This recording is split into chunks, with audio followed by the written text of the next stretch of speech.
I've been seeing a lot of content on LinkedIn about people debating whether a particular post is AI generated or not. And you may have seen various slightly spurious theories about uses of M dashes and emojis and things like that.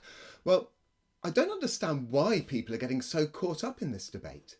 I suspect it comes down to the Turing Test, which is probably the most widely known definition of AI, but I want to explain why I don't think this definition is particularly helpful.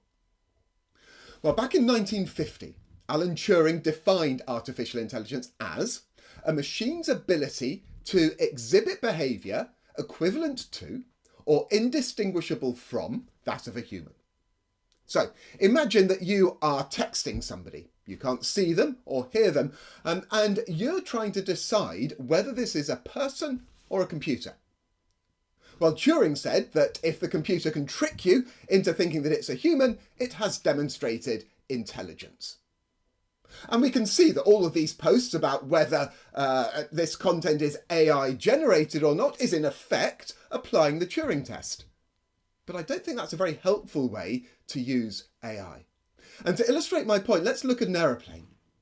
Nobody looking at an aeroplane would mistake it for a bird, but we don't care. As long as that machine gets us to where we want it to get to in a safe manner, we don't care whether it looks like a bird or not. And so when I'm looking at social media content, I think it's a waste of effort to try to deduce whether it was written by a human or an AI.